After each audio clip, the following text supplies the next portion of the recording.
Si os parece, vamos a comenzar haciendo una oración, encomendándonos a la Virgen de Guadalupe, hoy especialmente, ¿no? Ayer que celebrábamos pues, su fiesta, su memoria, pues hoy también encomendamos también nuestras vidas y la vida académica de nuestra comunidad, de la facultad.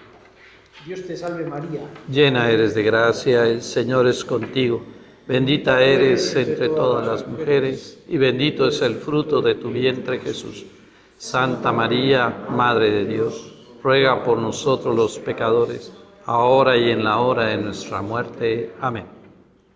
Pues nada más una palabra de presentación del padre Marcelo Varela, que es quien nos va a compartir esta conferencia, un acercamiento al acontecimiento guadalupano, aunque muchos de vosotros pues seguro que quizás ya le conocéis. Él es sacerdote diocesano, originario de la ciudad de Monterrey, en México. Por eso también tenemos a una persona privilegiada hoy para abordar esta cuestión de primera mano.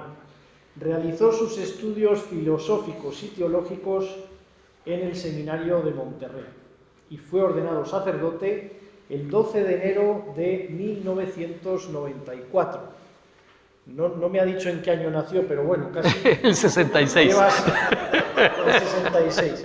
Lleva de cura casi lo que yo tengo de vida, casi. Muy bien. Él fue maestro de administración parroquial en el Seminario de Monterrey durante 7 años, también una ocupación bien interesante, y especialmente lo que le distingue es que en los últimos 9 años fue párroco y rector del santuario de Nuestra Señora de Guadalupe en Nuevo León, en México. Por ello creo que es la persona indicada pues, para hablarnos hoy de modo distendido, de modo informal, ¿no? De darnos a conocer a nosotros aquí europeos que desconocemos en gran medida pues, lo que es la Virgen de Guadalupe y su contextualización especialmente, ¿no? Pues a conocerlo de primera mano, ¿no? Y actualmente está aquí con nosotros en Burgos, en la Facultad de Teología, que está haciendo la licenciatura en espiritualidad. Así que quiere compartir con nosotros él en esta mañana, pues bueno, esta charla. Pues sin más palabras te cedo a ti ya para que nos ilumines. Muchas gracias. Primero que todo, pues agradecer aquí a la Facultad de Teología, a la Universidad del Norte de España y las facilidades que me ha otorgado aquí el querido doctor Jesús Varga, que además es mi maestro.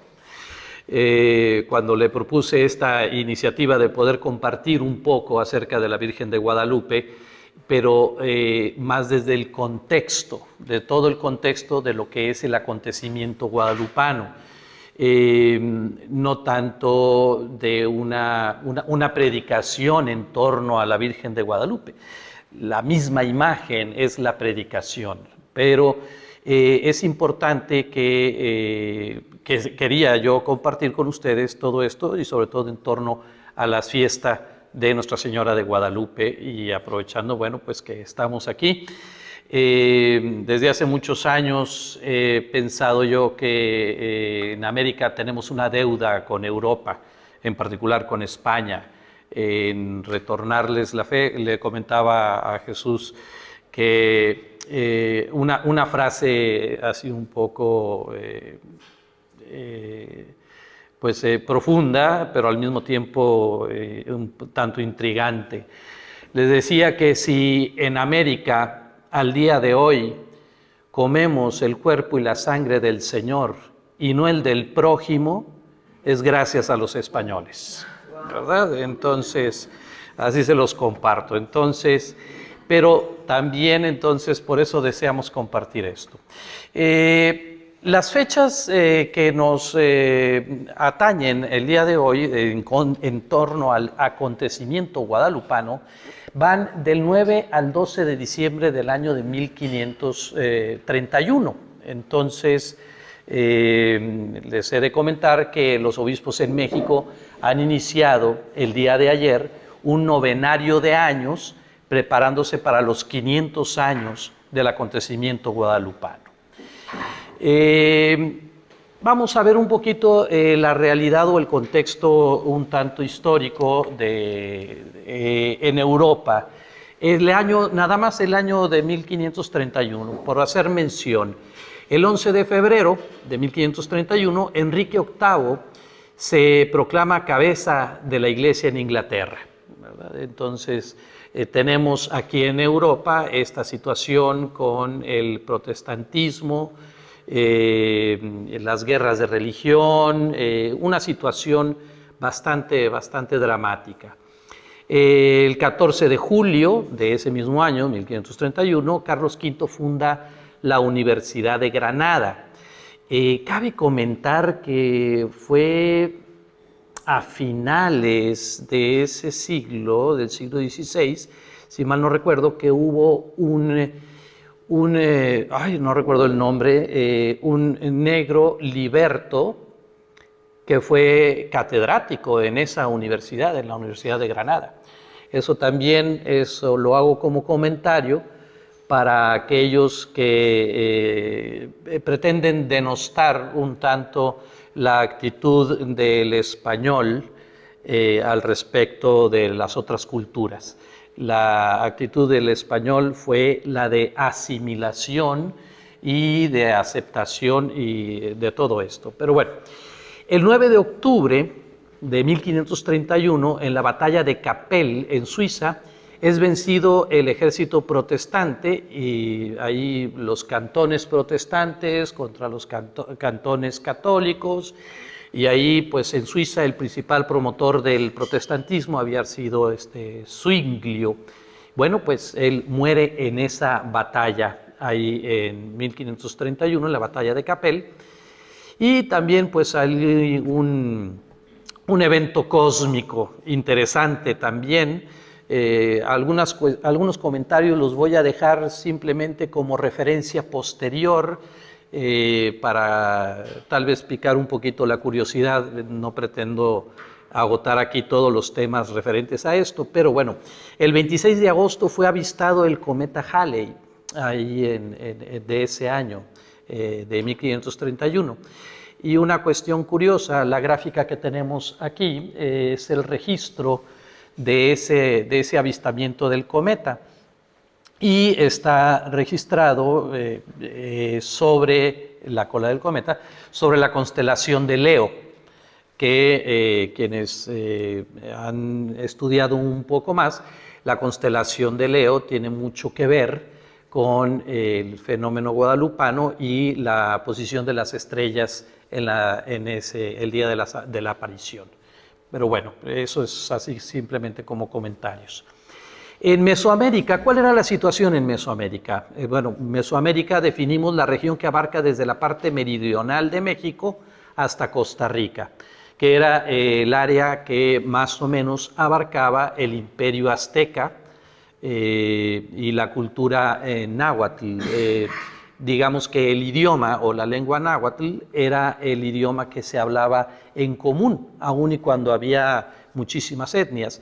Se calcula que aproximadamente el número de habitantes en toda esa región abarcaba cerca de los 23 millones aproximadamente. Habían pasado tan solo 10 años de la caída de la Gran Tenochtitlán, ¿sí? Y la diócesis de México tenía apenas 1 año y medio de haber sido erigida. La primera diócesis en territorio mexicano, no recuerdo si americano, fue la diócesis de Yucatán. Fue la primera diócesis. Después de ahí se desprendieron otras y se desprendió precisamente la diócesis de México. España continúa con la expansión y conquista de nuevos territorios hacia el sur, y aquí otro hecho importante, hablando de la inculturación y del estilo, digamos, de expansión y de misión de los europeos, de los españoles en concreto, ¿sí? Se redacta la primera gramática náhuatl en ese mismo año, en 1531, nada más que esa se perdió. La única gramática náhuatl, la más antigua que tenemos conocimiento, tenemos conocimiento de esta, pero la que sí alcanzamos a publicar o sí está rescatada, es de 1546, de un secretario del arzobispo, Fray Juan de Zumárraga, originario de Oña, creo que era originario de aquí, de esta región. Entonces, bueno, es bueno recordar que se redacta esta gramática y esto es muy importante para el proceso de inculturación del Evangelio. Algunos términos que son importantes que entendamos o conozcamos en náhuatl. El término tlatoani, que asignaba a un gobernante de un altepetl o ciudad. Fungían más bien como ciudad-estado y entonces el equivalente europeo les llamaban reyes, ¿verdad? Ese fue el concepto europeo, pero en realidad pues vendría a ser el gobernante de un altepetl, de una ciudad-estado. Tenemos Texcoco, tenemos Cholula, tenemos algunos otros lugares. La expresión Tonantzin significa nuestra madre, madrecita. El diminutivo, que utilizamos mucho los mexicanos, nos habrán escuchado en alguna ocasión que los invitamos a tomar una cervecita con una botanita, con unos taquitos. Ese diminutivo que utilizamos mucho los mexicanos nos viene de ahí. Es una expresión de cariño, pero además también de calidad. No implica disminución, sino al contrario, implica un aprecio específico y particular, el hablar en diminutivo, ¿sí? El sufijo tzin, es al que me refiero, implica respeto, afecto y protección, un deseo de protección, ¿sí? La expresión in Xochitl, in Cuicatl, significa flor y canto. Flor y canto específicamente designarían la poesía, lo bello, el mismo cielo. Ya en conceptos ampliados designarían el mismo cielo, flor y canto. Estar en medio de flores y cantos es estar casi en el cielo. Unos momentos más veremos las implicaciones de estas expresiones que eran muy utilizadas por la comunidad y en el común ahí de los náhuatls. Teocalli viene de la raíz teotl, que significa divino, grande, auténtico y verdadero, y cali, que significa casa o recinto. Entonces, el teocalli viene a ser la casa de Dios, la casa donde habita Dios o el rincón de Dios o destinado para Dios. Dentro del panteón azteca, ¿verdad? Una vez más aquí las concepciones europeas, cuando llegan y se encuentran con la cosmovisión náhuatl, se encuentran con un complejo sistema filosófico e incluso hasta teológico. Sin embargo, bueno, pues se le asignan las categorías de dioses a algunas deidades. Vamos a tratar de entender que no es lo mismo un dios que una deidad, ¿de acuerdo? Una deidad designará algo de menor categoría. Bueno, dentro de la cosmovisión náhuatl tienen un gran panteón, un panteón muy amplio de múltiples deidades.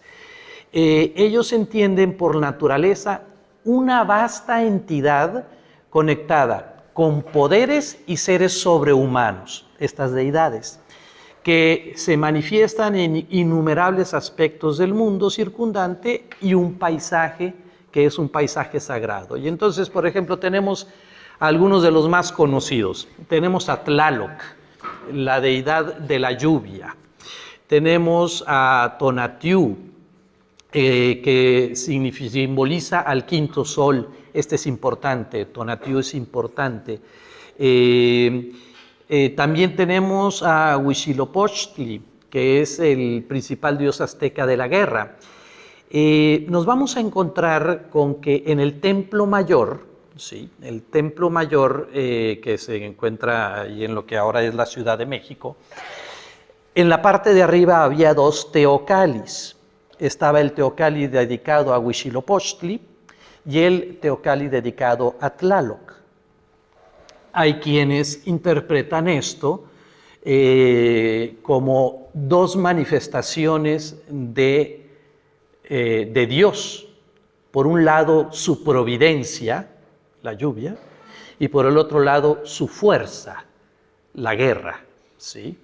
Y entonces, por eso, era alimentado, la guerra era para obtener la sangre, para alimentar a los dioses. Pero bueno, esas son ya consideraciones un poco más específicas. Xipetotec, nuestro señor el desollado, que no les voy a platicar de los sacrificios que hacían y en los cuales estaba implicado Xipetotec, nada más con decirles que la celebración o lo que hacían era revestirse, el sacerdote de Xipetotec se revestía con la piel del sacrificado, era desollado y se revestía con la piel del sacrificado. Entonces, bueno, el enorme panteón de los poderes divinos o dioses, Teotl, cubre todos los aspectos de las fuerzas cósmicas y los poderes de la naturaleza.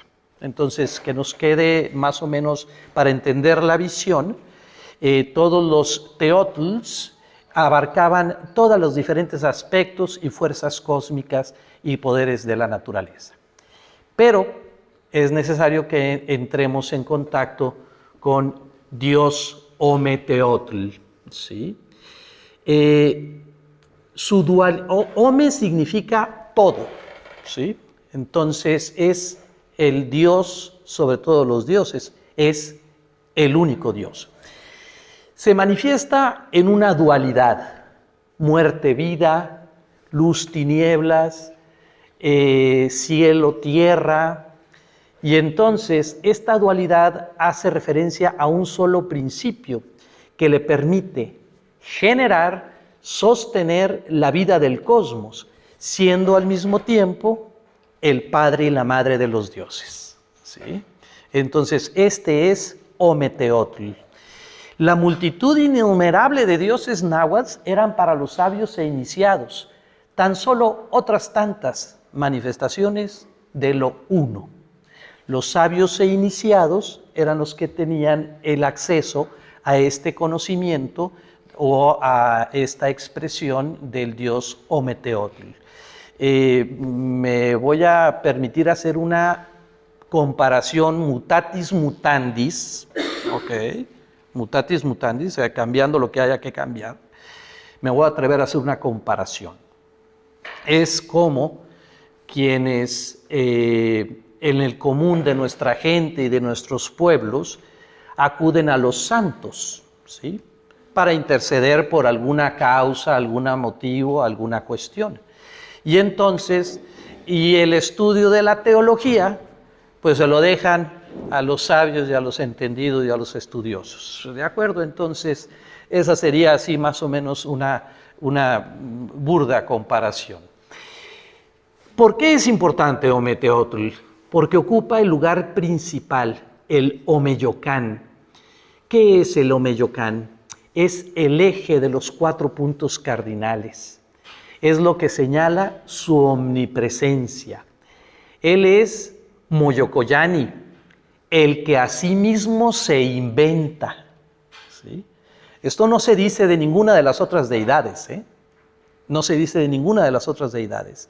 Este es el único que habita en Omeyocán. Él es el único Moyocoyani que se inventa a sí mismo. Y Él es el que suministra la energía cósmica universal de la que todas las cosas derivan, así como la continuidad de su existencia y sustento. Es en Ometeotl en quien tienen su fundamento todas las cosas.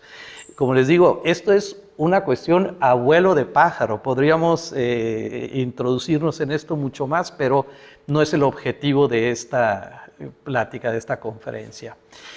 En la cosmovisión náhuatl, la creación, de acuerdo a esta visión del mundo, la creación habría pasado por 4 eras anteriores, o los 4 soles, representados en los 4 glifos que rodean el centro el dios sol, el quinto sol, la creación definitiva, ¿sí? Nos cuenta la mitología náhuatl que Ometeotl reúne a todos los dioses, quiere crear al hombre, y entonces hay que ofrecerse en sacrificio y arrojarse a la hoguera, ¿verdad? Y entonces primero se arroja uno, pero después se comporta de mala manera, etc. Entonces lo destituyen, luego otro, luego otro, luego otro, pero después de estos vienen a crear las 4 realidades del mundo, los peces, el agua, las estrellas, el cielo, etc. Pero lo más importante aquí es el centro, que es el quinto sol, resultado del sacrificio de un Dios humilde y pobre, ¿sí? Entonces, y ese es el que está representado en el centro. Tonantzin, esto para hacer desambiguaciones que son muy necesarias en esta plática del día de hoy, tanto para americanos como para europeos. Tonantzin significa literalmente, ¿sí? Significa nuestra madrecita, pero era designada como la madre de todos los dioses, en particular de uno, de Huitzilopochtli. Ya hablamos del dios de la guerra, ¿sí? Del cual quedaría embarazada por unas plumas de quetzal que guardó entre sus ropas. Cuenta la mitología que ella se encontraba barriendo la casa, ¿verdad? Y entonces encuentra unas plumas de quetzal, las guarda entre sus ropas y después al buscarlas no las encuentra y se descubre embarazada, ¿sí? Y entonces, como ella ha quedado embarazada, sus hermanos, ¿sí?, planean matarla. Pero entonces nace Huitzilopochtli y él vence a sus 400 hermanos que son enviados a los cielos y entonces son las estrellas, ¿sí? Entonces, bueno, este es más o menos así, a grosso modo, la historia de Tonantzin, que también hay quienes la relacionan con Coatlicue, que da la vida y la muerte, etcétera, pero esos son ya otras cuestiones que al día de hoy no nos interesa meternos mucho en esto. Bástenos saber que era la madre, ¿sí? Representaba la madre, la maternidad. Y a ella se le veneraba en el Cerro del Tepeyac. Eso sí conviene saberlo. Bien, en el estado de la misión, acá comienza la conquista, 1519 a 1521, la caída de la gran Tenochtitlán. Franciscanos, dominicos, agustinos y jesuitas llevaron la evangelización en el territorio mesoamericano. De hecho, está por ahí la historia de los primeros 12 franciscanos, hicieron una labor impresionante. También generó grandes debates, y esto es bien importante. Hay quien compara el acontecimiento del descubrimiento, del encuentro de estos dos mundos, dice, pues es lo designaríamos en términos tolkianos como una eucatástrofe, ¿sí? Una eucatástrofe, de acuerdo a Tolkien, es una debacle, una catástrofe bella, porque rompe y termina con algo para generar algo nuevo y bello. Entonces esto es una eucatástrofe. Nos atreveríamos a designar precisamente esto como una eucatástrofe. Genera el descubrimiento de América y el encuentro con los indígenas grandes debates intelectuales y teológicos que pues buscaban precisamente lo de la evangelización de los indígenas.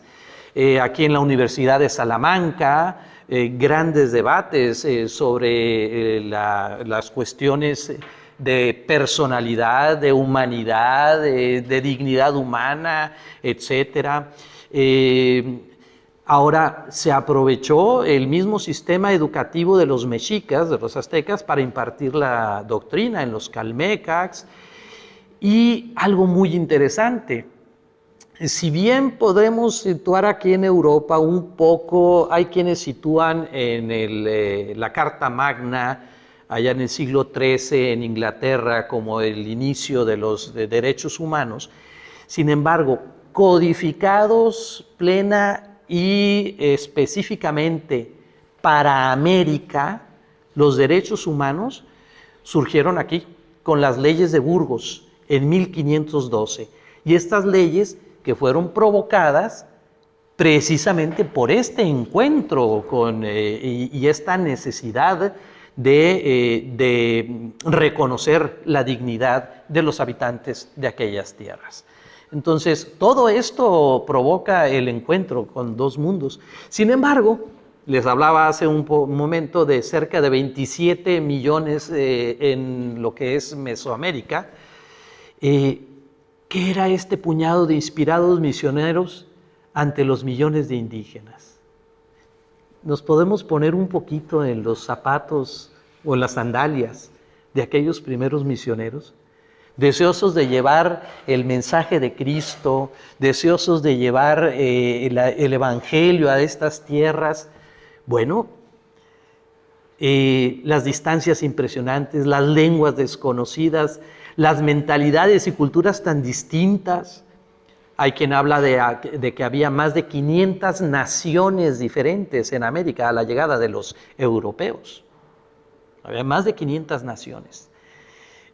Ante el drama de las tremendas enfermedades que los iba diezmando a los indígenas, ante la pavorosa depresión de los indígenas que veían y confirmaban que sus dioses habían muerto. Podemos ponernos un poquito en estos zapatos, en estas circunstancias, ¿sí?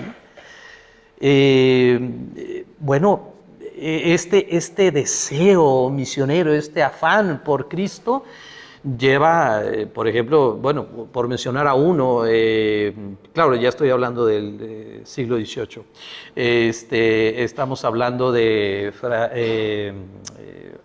San Junípero Serra, por ejemplo, etcétera. Bueno, el modelo familiar era básicamente el mismo, aunque no era desconocida la poligamia, sin embargo, las clases populares se mantenían con una sola esposa, la infidelidad era bastante punible.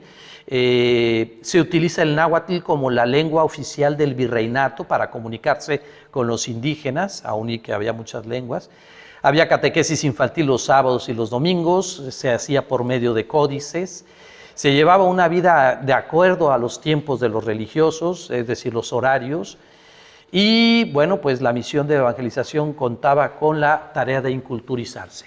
Y en este ámbito llegamos entonces al acontecimiento. Este extracto de una carta de Fray Juan de Zumárraga al rey, el 27 de agosto de 1529, escribe esto: porque si Dios no provee con remedio de su mano, está la tierra en punto de perderse totalmente. Esta era, aún y valorando los esfuerzos y todo esto. Pues bien, el acontecimiento guadalupano. Santa María de Guadalupe, estrella de la evangelización, aparecida del 9 al 12 de diciembre de 1531, apenas a 10 años después de la conquista, retoma lo bueno de los indígenas y lo bueno de los españoles, dos culturas profundamente religiosas. Eso es lo que sí quisiera dejar en claro, dos culturas profundamente religiosas, pero profundamente distintas. Pues bien, las fuentes. El Nican Mopogua, aquí lo pone en 1556, pero otras fuentes le atañen que fue escrito en 1546, 10 años antes, que conste que se le atribuye a Antonio Valeriano y se le atribuye que él mismo entrevistó a Juan Diego. Y aquí tenemos estos otros, voy a tener que apurar un poquito el proceso porque tenemos mucho que ver en poco tiempo. Estos son algunas otras fuentes: Testamento de Cuautitlán, la Tira de Tepechpan, etc. Esto lo dejo ahí para que ustedes lo puedan consultar posteriormente. Recibe su nombre el Nican Mopogua, que consideramos el documento más importante, de las dos primeras palabras. Aquí se narra de las primeras palabras con las que inicia el texto. Según Luis Lasso de la Vega, lo escuchó Antonio del propio Juan Diego todas estas narraciones. Entonces vamos a basarnos principalmente en el Nican Mopogua.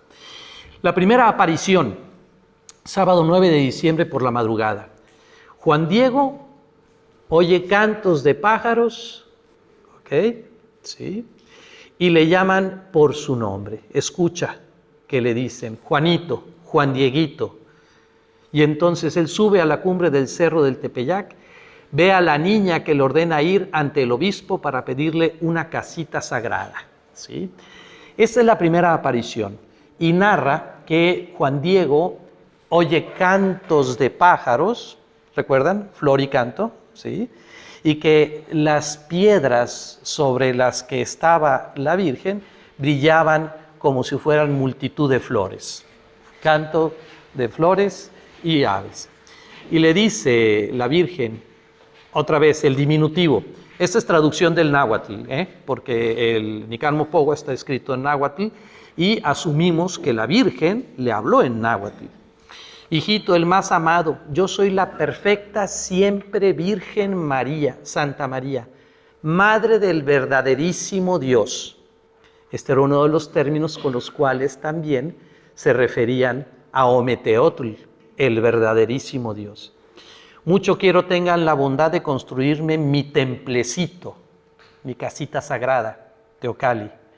Allí estaré siempre dispuesta a escuchar su llanto, su tristeza, para purificar, para curar todas sus diferentes miserias, sus penas y sus dolores. Y entonces en esta primera aparición lo envía a hablar con el arzobispo, Fray Juan de Zumárraga. Va a hablar con el arzobispo y el arzobispo, ¿verdad? Algunos me dicen, es que no le creyó, yo tampoco lo hubiera creído. Bueno, o sea, si a mí de párroco llega una mujer o un varón y llega y me dice, es que se me está apareciendo la Virgen, pues sí, de eso te escucho hablar en otra ocasión, ¿verdad? Entonces, vuelve de regreso Juan Dieguito, que les recuerdo, Juan Diego pertenecía a la casta más baja por encima de los esclavos, ¿de acuerdo? Y entonces él le dice, madrecita, porque así le hablaba, ¿verdad? Envía a alguien más digno, a un mejor mensajero, para que sí le hagan caso.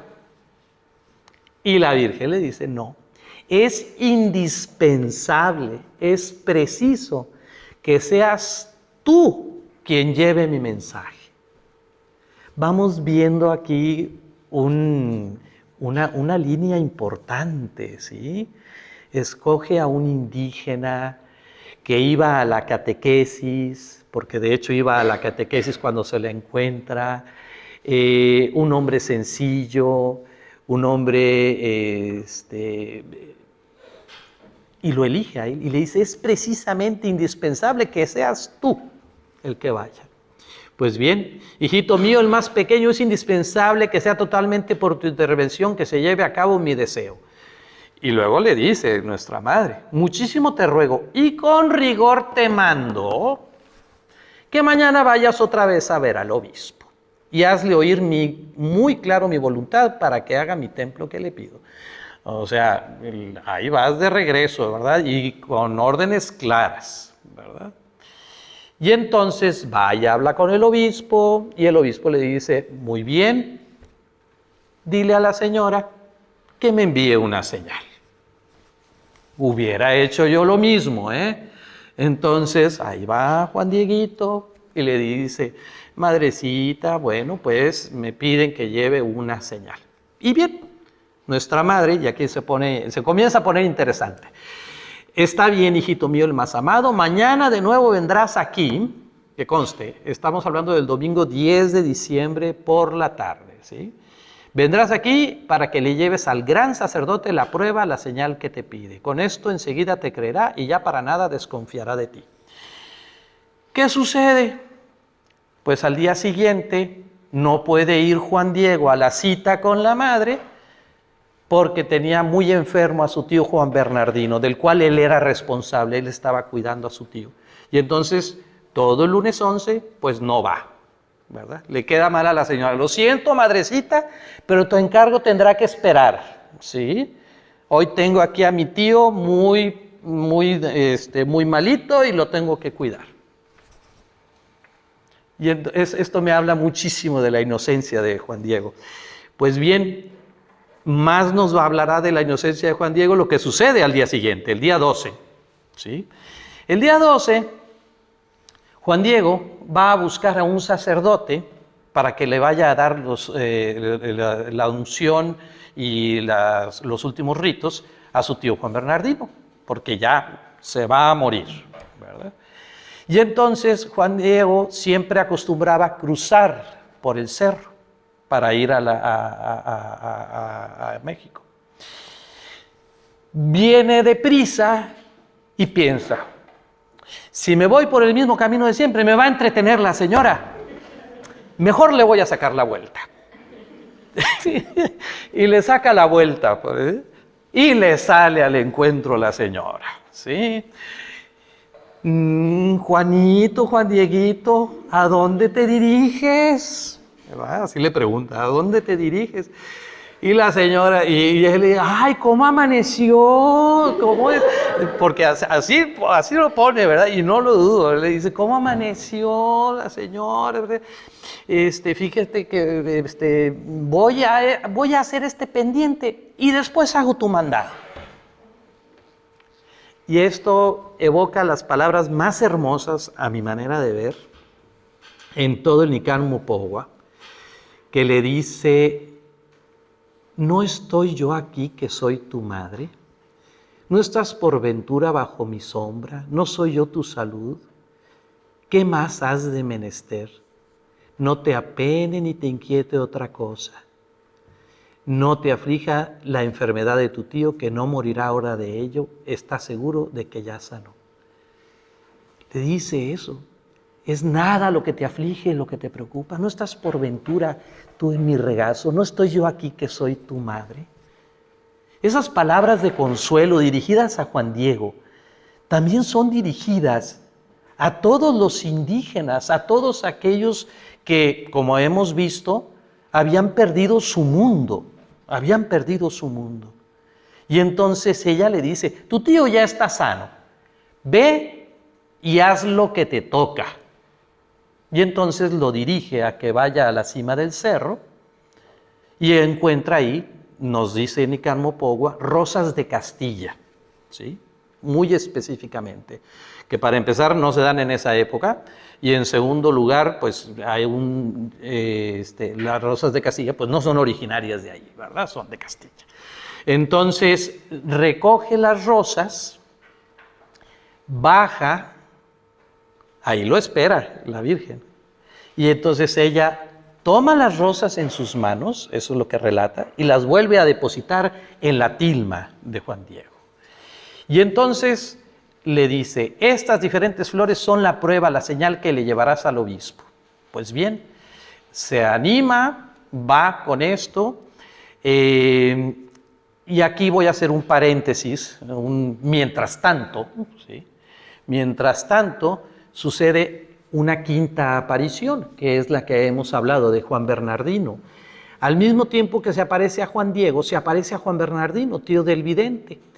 Le cura de sus enfermedades, y esto es importante, le manifiesta su nombre y le pide que de ahora en adelante a su preciosa imagen se le llame, se le conozca como la Siempre Virgen Santa María de Guadalupe. Y en unos momentos más vamos a ver que eso fue lo que dijo ella. No es una transliteración, no es una cuestión fonética, ella utilizó ese nombre. La estampación de la tilma. En la casa del obispo, Fray Juan de Zumárraga, no entró en detalles, lo hicieron esperar los criados que estaban ahí, lo hicieron esperar y les enseñó, cuenta en el Nican Mopogua, que les enseñó así un poquito lo que traía, ¿verdad?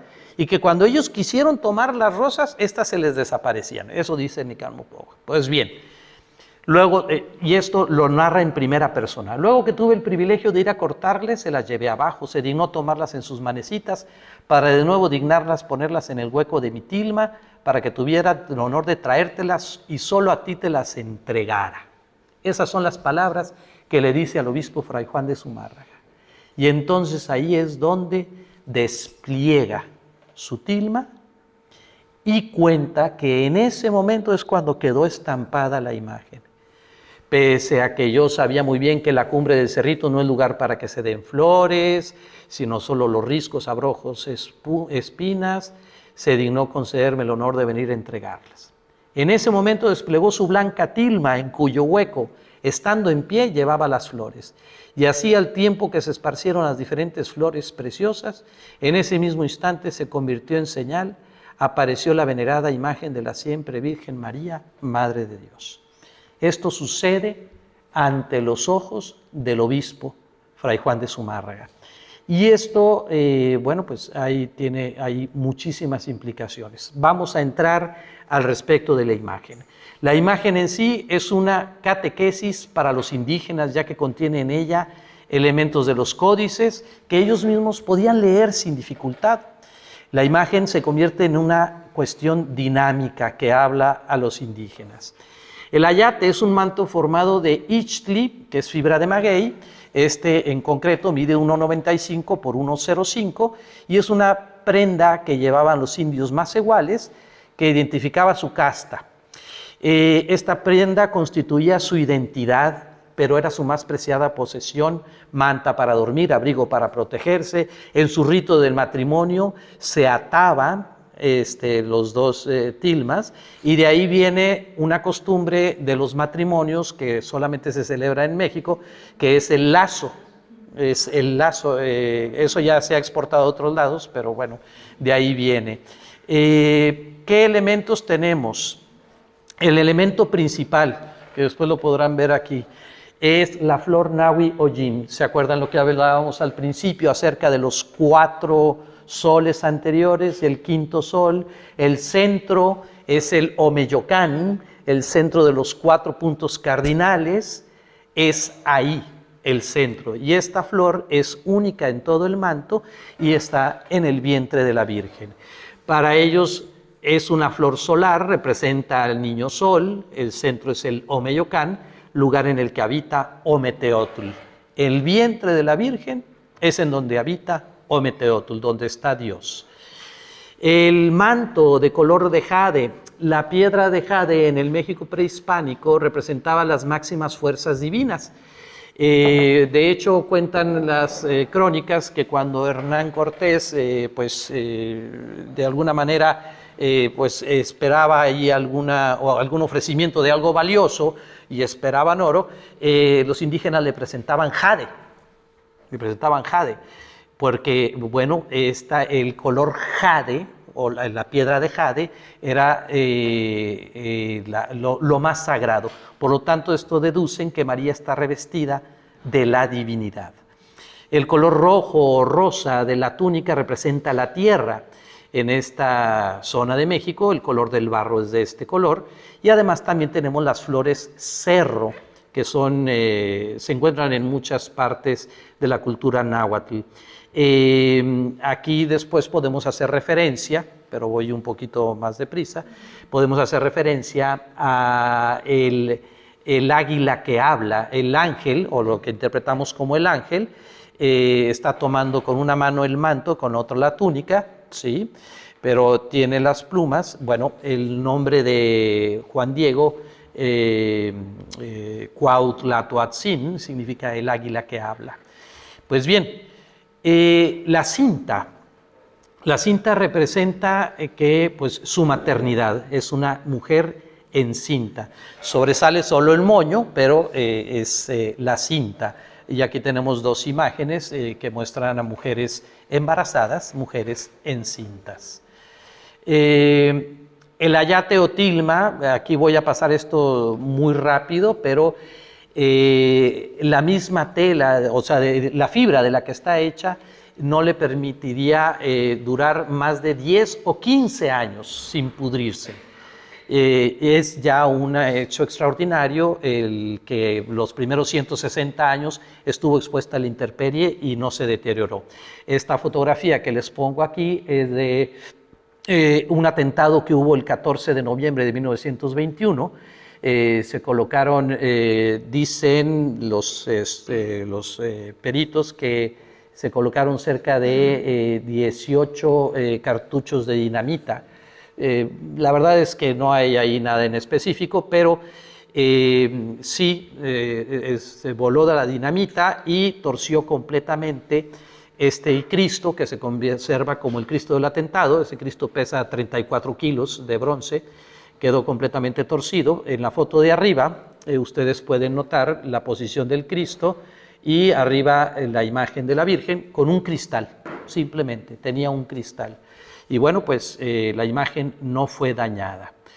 La pintura, en un estudio realizado por estos dos hombres, de estudio independiente. Ellos, aunque han trabajado para la NASA, no podemos afirmar que estudios de la NASA, porque la NASA nunca oficialmente ha hecho estudios de la tilma. Se dicen muchas cosas por ahí en Internet, tenemos que tener la capacidad de distinguir un poco. Bueno, se hicieron estudios a través de rayos infrarrojos y se encontró que no existía huella de la pintura ni que el lienzo hubiera sido tratado con ningún tipo de técnica antes de pintar. De hecho, las dos fotografías que tienen ustedes aquí, por un lado es la fotografía del reverso, donde se ve que la pintura trasmina, traspasa, ¿sí? Entonces esto nos habla de que no hubo preparación para hacer, si se hubiera hecho una pintura. La otra es una imagen de infrarrojo y que muestra que todo es parejo, vaya, es una sola impresión, ¿sí? No hay huellas de, ¿cómo se llama?, de pinceles, etcétera. Entonces, las estrellas, el solsticio de invierno. Aquí cabe comentar una cuestión. Ese mismo día, el 12 de diciembre de 1531, recuerdan que en 1582 se hace una corrección al calendario gregoriano y se restan 10 días, ¿sí? Entonces, aun y cuando lo sigamos celebrando el 12 de diciembre, ¿sí? Sí, aconteció el 12 de diciembre de 1531, pero en realidad fue el día que correspondía al solsticio. Esto es importante, ¿eh? Esto es importante. El solsticio de invierno, porque era el día en que el sol vence a las tinieblas. Recuerdan, era el pueblo del sol. Es el día en que el sol vence a las tinieblas y surge victorioso. Y de acuerdo con el doctor Juan Homero Hernández Illescas, ahí están los estudios, los pueden encontrar ustedes. Al final les voy a dar alguna bibliografía. Están representadas las estrellas más brillantes de las principales constelaciones visibles desde el Valle del Anáhuac, esa madrugada del 12 de diciembre de 1531. Y entonces ahí están las gráficas y las constelaciones. Este es el que ha causado más revuelo en las últimas décadas, en los últimos años. Comienza con las imágenes o las figuras que se localizan en los ojos. Comienza con el descubrimiento en 1929 de lo que parecía la imagen de un hombre barbado. Y a partir de en 1956, el doctor mexicano Javier Torrella Bueno hace el primer reporte médico de los ojos de la Virgen. Y el resultado es que las imágenes que se encontraban en el ojo cumplían con las leyes, no sé cómo se pronuncia esto, Purkinje-Samson, que hay un triple reflejo de los objetos localizados frente a los ojos de la Virgen y las imágenes se distorsionan por la curvatura de las córneas. A partir de 1979, el especialista en esto, el doctor José Anse Tonsman, a través del proceso de digitalización, ha localizado el reflejo de 13 personas en un espacio pequeñísimo de entre 7 y 8 milímetros y descarta, por supuesto, la posibilidad de pintar. Esto hago nada más el comentario al margen. En los estudios que se han hecho de la sábana santa, que también es una tela y la impresión no tiene preparación, se han localizado en cuestión de la numismática 2 monedas, leptones, que eran moneda de uso común en la Palestina en época de Jesús. Bueno, si se han logrado identificar estas, pues también esto me me lleva a también creer y también dar credibilidad a estos estudios. El nombre, la necesaria desambiguación, especialmente estando aquí. Cuenta la historia que cuando se le apareció a Juan Bernardino, ya lo vimos, le dice: yo soy la siempre Virgen Santa María de Guadalupe. La hipótesis de que fuera un nombre náhuatl fonéticamente semejante a Guadalupe, Coatlaxopeu, es una propuesta hecha hasta 1675 por Luis Becerra. Sin embargo, en contra de esta hipótesis están todos los documentos previos. Esto, o sea, estamos hablando de 1675, 130 y tantos años después. Todos los documentos previos escritos en náhuatl, que aún escritos en náhuatl, escriben el nombre Guadalupe. ¿Sí? Desde el Nican Mopogua hasta escritos del siglo XVI y los escritos del siglo XVII que tenemos, todos mencionan la palabra Guadalupe, no en náhuatl. Entonces, esto nos lleva la documentación. O sea, no hay documentación que avale esta otra propuesta. Y sin embargo, los investigadores lo saben, los documentos son los que respaldan tus afirmaciones. Entonces, en todas las documentaciones, Nican Mopogua, Nican Mauctecpana, el testamento de Francisco Verdugo y otros varios documentos escriben así tal cual, Guadalupe. Aquí pongo nuestras dos queridas imágenes de la Virgen de Guadalupe de Extremadura y la Virgen de Guadalupe en México. Entonces, Guadalupe viene del árabe Guad o Guadí, que significa río, ¿sí?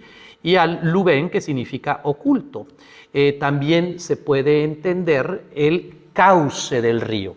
La imagen del monasterio de Guadalupe en Cáceres, hay quienes la fechan a finales del siglo XII. Sin embargo, la tradición nos dice que fue hecha en el siglo I y se le atribuye a San Lucas.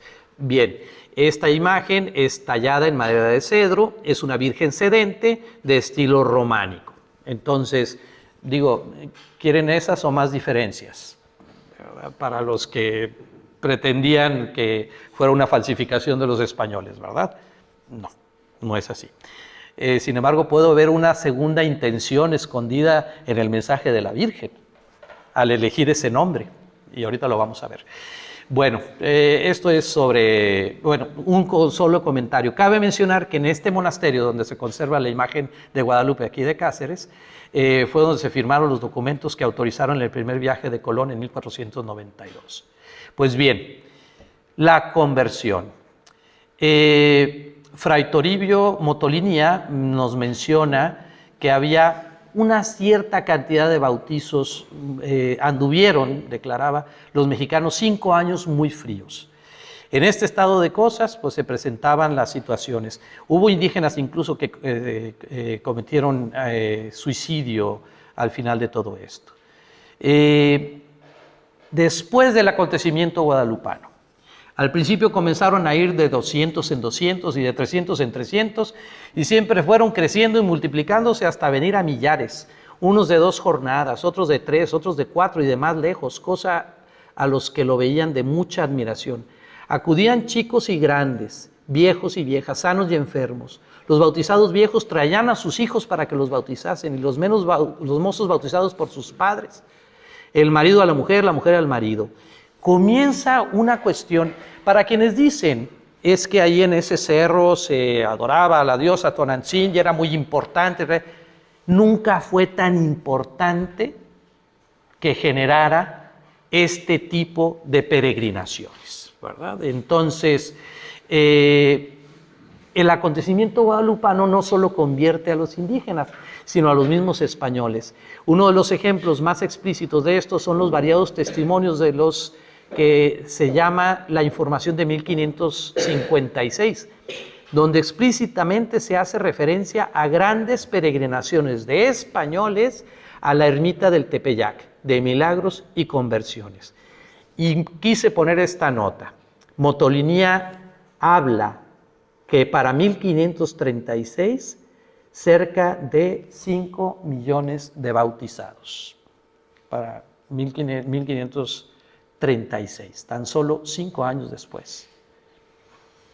Entonces, pues bueno, si hubiera sido una falsificación, una cuestión así, pues, ¿cómo llegó a causar tales cosas? Basándonos en el Nican Mopogua, concluyo con esto, el mensaje. Podremos descubrir el mensaje que llevó a tantos a la conversión.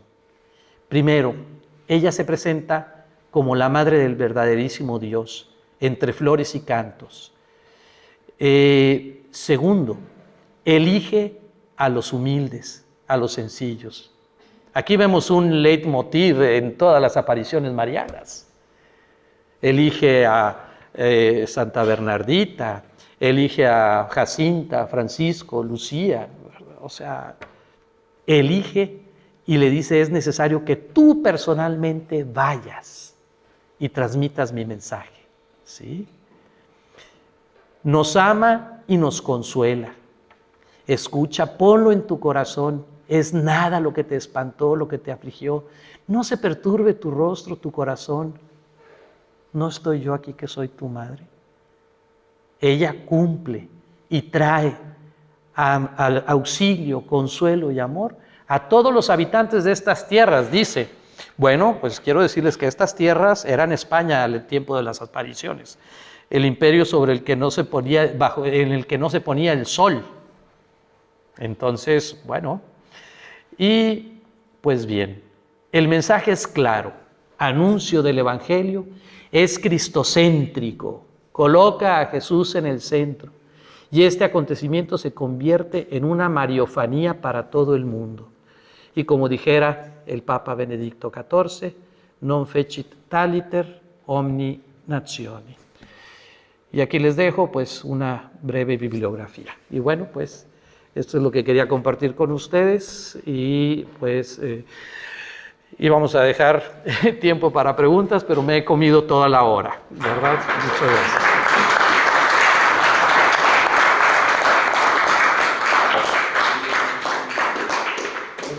Gracias por esta intervención y por acercarnos un poco más al acontecimiento guadalupano, que para nosotros es así pues más desconocido.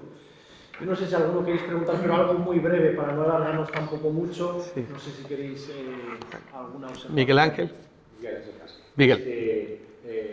Cuando la Virgen escoge una vocación española, la de Guadalupe, lo hace es una manera de decirles fiaos a los españoles, ¿no? A los indios. Ese es el motivo oculto o la segunda intención que yo encuentro o yo deduzco en elegir ese nombre precisamente, porque entonces también era para dar un aval a los mismos españoles.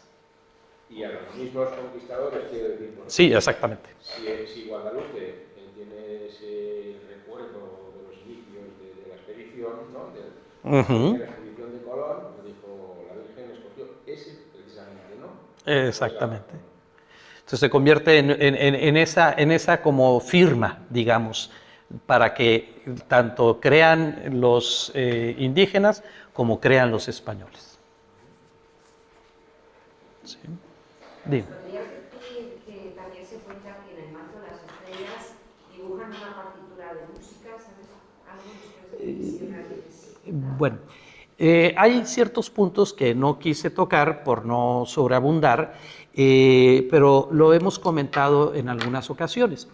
Hay cuestiones al referente del manto que son hechos y son comprobables y confirmables. Y hay otras cuestiones que pueden ser, las siento yo, y este es comentario personal, las siento yo un poquito metidas con calzador, ¿verdad? Como diríamos allá en México.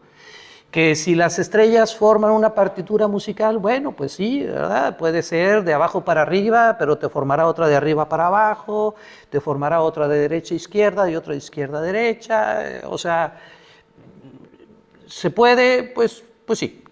Pero ya de ahí a afirmar que esa era la intención específica, es muy diferente a afirmar que las estrellas forman las constelaciones principales en el lugar del Anáhuac, en ese cielo el solsticio en diciembre de 1531.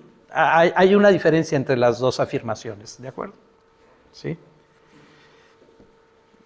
Los rayos del sol son más fuertes en el vientre de la Virgen. Bueno, pues ahí también podemos afirmar y hablar de las diferentes intervenciones que sí ha tenido la imagen, que se le ha puesto oro en algunas partes y entonces ahí también se ha remarcado eso. Pero, bueno, pues que los rayos sí se dirigen hacia un centro. Si aplicamos la proporción áurea, definitivamente el centro es la flor Nahui Hollín. ¿Sí? Bueno, muchísimas gracias. Dios les bendiga. Hasta pronto.